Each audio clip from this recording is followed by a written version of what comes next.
तो वैसे तो भारत वीरों की भूमि रहा है, मगर ये वीर भूमि पर पुरुष ही नहीं बल्कि वीर महिलाओं ने भी जन्म लिया है। ऐसी ही एक महिला जिसका नाम रानी दुर्गावती है, जिसका नाम बहुत ही सम्मान के साथ लिया जाना चाहिए।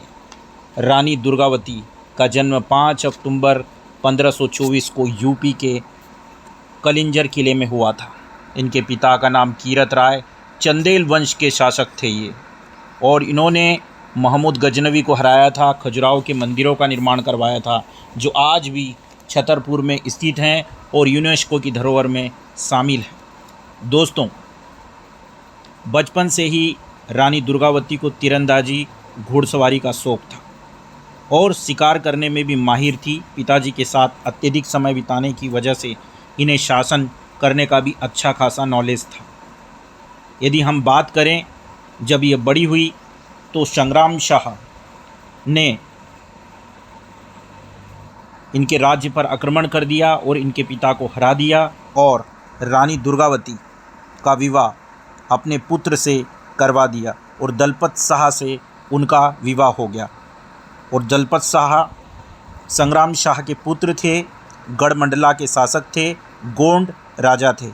इनके साथ इनका विवाह हो गया और चंदेल शासक और गोंड वंश दोनों में एक तरह से गठबंधन हो गया, और इसी गठबंधन की वजह से उन्होंने एक शक्तिशाली राज्य का निर्माण कर लिया। बाद में 5 वर्ष पश्चात ही उनके पति की मृत्यु हो जाती है, जब उनका पुत्र मात्र 5 वर्ष का होता है।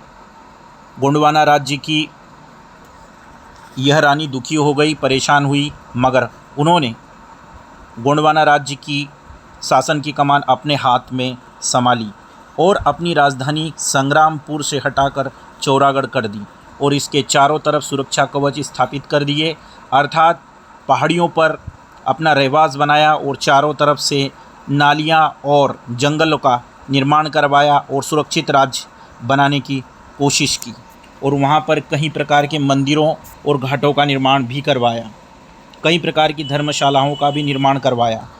इनके राज्य में राज्य काफ़ी सुखी और संपन्न था, और इनके राज्य पर बाज बहादुर ने भी आक्रमण किया था, मगर बाज बहादुर को भी उल्टे मुँह की खानी पड़ी और वो हारा। इसके बाद सुजात खां ने भी आक्रमण किया, उसे भी उल्टे मुँह की खानी पड़ी, और कहते हैं कि रानी दुर्गावती ने 50 युद्ध लड़े और सभी को जीता था, लेकिन कुछ युद्ध ऐसे भी थे जिन्होंने उन्हें परेशान किया।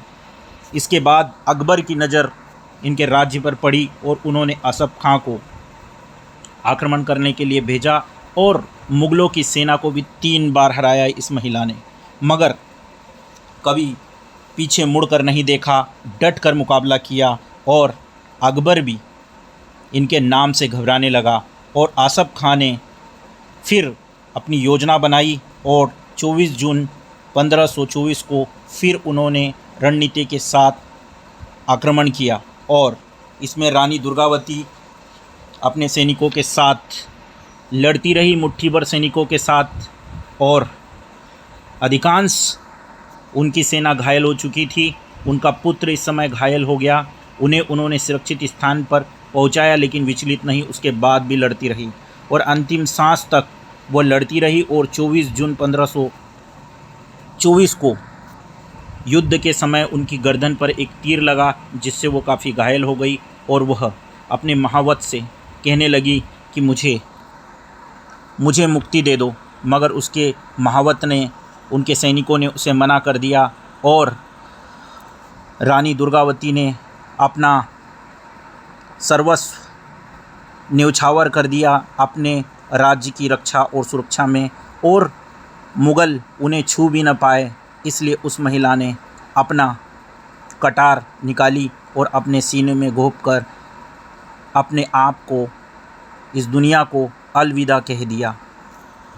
इस घटना से यही सिद्ध होता है कि कई महारानियाँ इस देश में हुई है, मगर रानी दुर्गावती के बलिदान को कभी भुलाया नहीं जा सकता, उनके योगदान को कभी भुलाया नहीं जा सकता, 24 जून को इसीलिए रानी दुर्गावती बलिदान दिवस मनाया जाता है।